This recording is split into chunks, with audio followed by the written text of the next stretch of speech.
This interview that I'm about to show you guys was made over a year ago, okay? Way before the election. This wasn't made last week or last month or right after the election.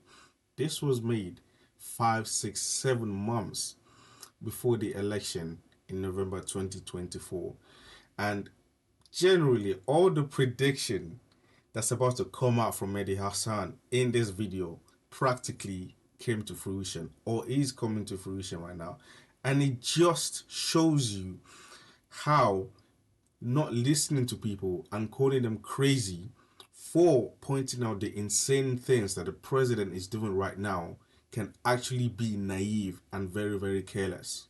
Without wasting too much time, if you're new around here, it will be massively appreciated if you drop a like on this video. And also, if you want to see more content like this, subscribe. Let's get right into it.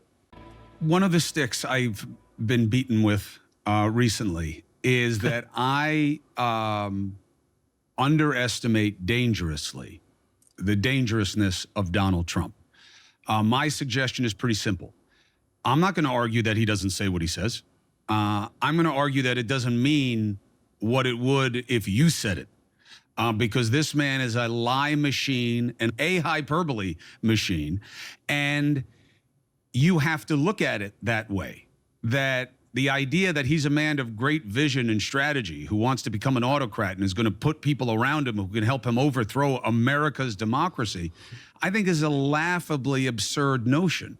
And the more the left insists on it, the more it makes people think who are in the center, right, that small group, that you guys are exaggerating the problem because you don't have better ideas.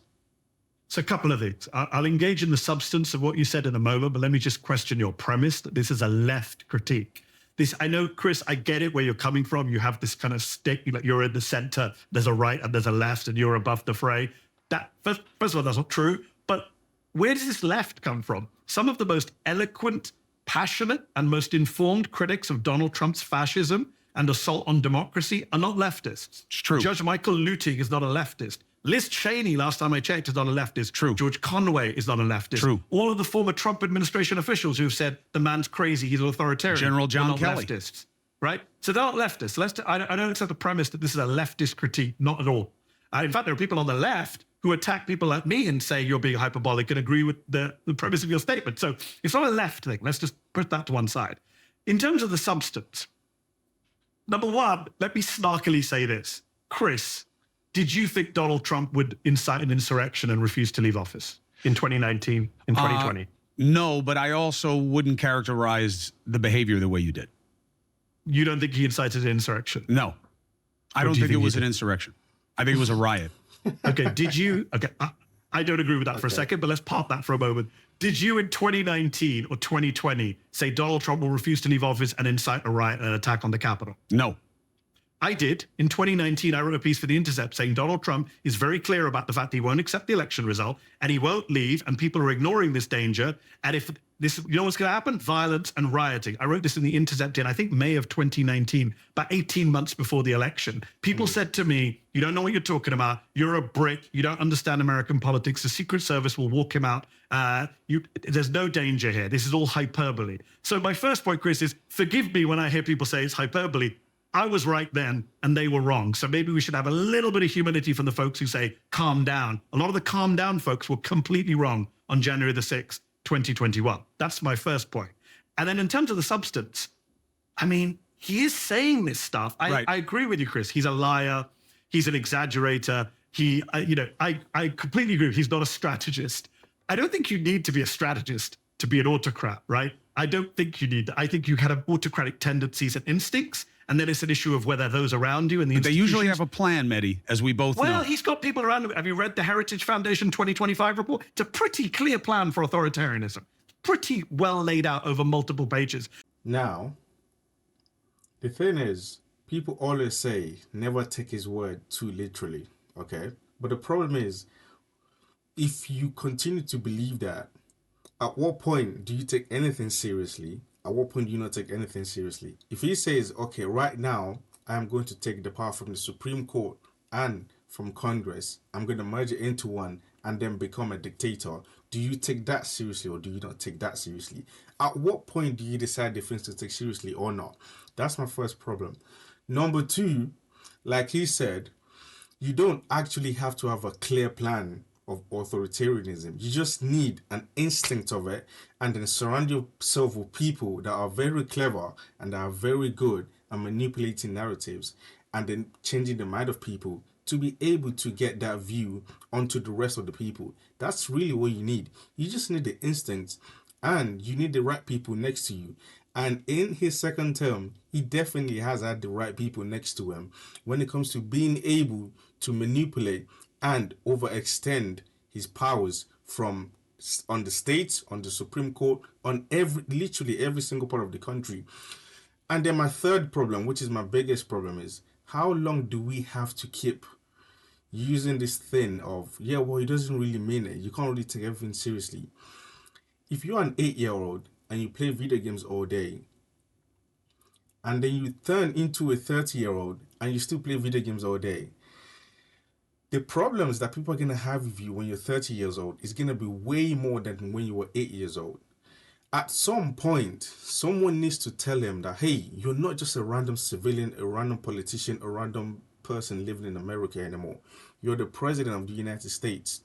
The same way you have a problem for someone going from 8 years old to 30-year-old is the same way you should have a problem for someone going from a normal civilian, a normal citizen, or normal politician going to the president of the United States and still regurgitating the same narratives. You can't keep saying things randomly anymore. You're the president. It's a bigger stage now. You've gone bigger than a normal civilian, normal citizen. 2 or 3 weeks ago, he came out saying Tylenol was causing link or was a link to cause of autism. And everybody believed, like lots of people believed it. And that caused panic for pregnant women because he specifically said, if you're pregnant, you probably shouldn't take Tylenol because it's going to increase the possibilities of your child having autism. People believed that. You're the president of the United States. You can't just say things anymore. Every medical institution, every medical person came out, totally invalidated that claim. Totally. Like they literally said, no, it's not the case that Tylenol links to autism. And that's the problem with saying things like, yeah, well, it doesn't really mean what he says. The problem is, he's the president. If he says anything, generally, it's going to have some weight to it. It should have some weight. But people keep regurgitating this thing about what, yeah, well, it doesn't really mean what he says. At some point, enough has to be enough. You can't just say things anymore. You're not a random person. You're the president. Put some level of care with the things you say and don't just say things. But just go back to Trump. Okay, when I say, so a friend of mine said recently, a friend of mine who doesn't want to vote for Biden because of Gaza. So I can't vote for Biden. I said, well, what happens when Trump's president?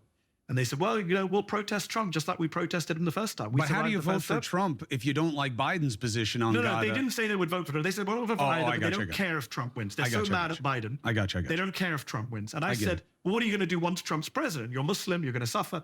We'll protest. We protested the first time. I said, what happens when he puts the military on the streets and they open fire on protesters? Oh, Mehdi, you're being exaggerating. That's too far. Mark Esper, Chris, a man you know better than I do, just went on MSNBC last week and said, he told me to shoot protesters. I said, we can't do it. Mark Esper won't be there next time. Next time it'll be Kash Patel or General Michael Flynn who'll say, sure, boss. Kash Patel. Remember, this was done 6-7 months before the whole election. Kash Patel, who is the head of the FBI at the moment. Whatever you want. So when you tell me like it's hyperbole exaggeration, it's not. He's already said it. He already gave the order to shoot people.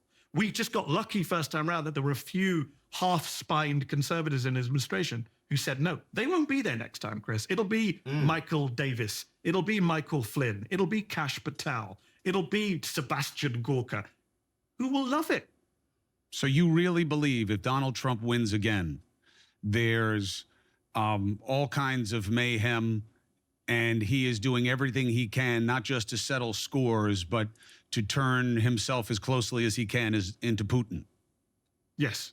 Why would I not believe that? Every bit of evidence we have, public and private, suggests that is his plan. Because the institutions are too strong? and the rest Say of again? because the institutions are too strong, and because the institutions the are a joke branches in of this government country. are too strong. Which institutions? Is this the Supreme Court that's now running down the clock on his behalf so that he never faces a single federal trial before the next election, which in any other country would be laughed at? Chris, let me just bring you the immigrant perspective here. The rest of the world thinks we are a joke when it comes to our institutions. In Brazil, Bolsonaro didn't incite an insurrection. He simply questioned the results. The Brazilian judges banned him from running for president again until 2030. We have judges in this country who, by the way, are appointed by the president. Absurd system. No other country does it this way. They have independent judges, not party-nominated judges. Our judges, 3 of whom were appointed by Trump, are now running down the clock on his behalf, this ludicrous decision to hear his immunity case at their own slow pace. So no, I don't believe the institution is strong enough. I believe we dodged it in January of 2021 by the skin of our teeth, by people like Raffensperger happening to be in the right place at the right time, by the Supreme Court in that moment realizing that none of the 60 cases, including the Pennsylvania case, were worth hearing. Next time around, it's a different ballgame. You've seen the Republican Party, what they've been up to in recent years. They've purged any of those folks from 2020. Raffensperger, thankfully, did just get reelected in Georgia. They weren't able to get rid of him. But in other places in Michigan, they've carried out purges. And this time round, yeah, they're much better to take on our institutions. Which institution? The House? Chris, the Republican Party in Congress is a Trump party. You know this. Amazing. Okay. Like, talk about talk about being ahead of the curve. This interview is so ahead of the curve. It's actually unbelievable. Because right now, he is right. Because after the election, he pardoned all the people that were arrested after January 6th whole insurrection. He's going after political opponents now. Letitia James, James Comey, right? 2 or 3 days ago, John Bolton just got indicted, right? These are all political opponents. Jimmy Kimmel a few weeks ago was removed off air because he said something that Trump didn't like. Right now, he's deploying ICE agents and also trying to defy the judges that have literally blocked him deploying national troops onto the streets of Chicago, right? The only reason why they haven't been deployed right now is because the judge is literally against it. And now he's appealing to the Supreme Court to override the block that has been made on him being able to deploy national guards onto Chicago, okay? This guy is overreaching in every way, shape, or form, okay? He himself specifically posted on X and then deleted it, a message to his own attorney general. Hey, we need to go after more political opponents, okay? You need to do your job. And then when one of the people he had right next to him to be able to do that wasn't doing it efficiently or quickly enough, that person was forced to resign and then employed someone else to be able to indict Letitia James, okay? Everything said in this interview is so spot on. He's gotten people into his circle that he can trust that will do the bad things for him specifically. And he's going to overreach in every way, shape, or form, okay? Like, it's actually crazy. This is the reason why it's a problem when people just ignore the things that people say about MAGA in general, okay? People are not crazy calling the MAGA party crazy, okay? People are not crazy saying that. It genuinely is a real thing. This guy will try. And as he referenced the institution is a joke. It is a joke.